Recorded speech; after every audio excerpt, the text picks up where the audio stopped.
이런 상황에서 김무성 전 새누리당 대표가의 언론 인터뷰에서 2016년 탄핵 정국 당시에 계엄령 선포 검토했다고 한 발언이 논란되고 있습니다. 추미애 전 법무부 장관 이에 대해서요. 이 수사 재개할 충분한 이유가 있다. 바로 막 받았어요. 네, 그렇습니다. 네. 김무성 전 대표가 지난 26일 언론 인터뷰에서 전 대통령 박근혜 씨가 탄핵 정국 때 계엄령을 검토했다 이렇게 밝혔는데요. 이에 추미애 전 법무부 장관이 수사해야 한다고 주장한 겁니다. 김무성 전 대표는 박근혜 씨가 탄핵이 기각될 걸로, 그러니까 탄핵이 안 될 걸로 예상했다면서 네. 기각되면 광화문 광장이 폭발할 것이 아닌가, 그래서 기무사령관한테까지 계엄령 검토를 지시한 것, 이렇게 말했습니다. 2018년 검찰은 박근혜 씨가 기무사에 계엄령 문건을 만들게 했다는 사건을 수사하게 했습니다. 하지만 조현천 전 기무사령관이 해외로 도주하면서 기소중지 처분을 받은 상황입니다. 추미애 전 법무부 장관은 즉각 재수사에 나서야 한다고 주장했는데요. 소셜미디어에서 도피한 기무사령관과 나머지 혐의자들에 대한 수사를 재개할 충분한 이유가 된다, 이렇게 말했습니다. 현지 민주당 당대표 후보인 우원식 의원도 촛불을 짓밟으려 한 계엄 사태의 책임을 반드시 묻겠다, 이렇게 말했습니다.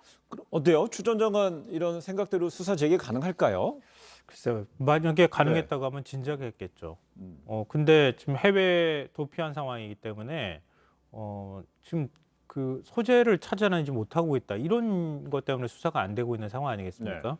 그러니까 현실성이 과연 있을 것인가, 과연 되겠는가.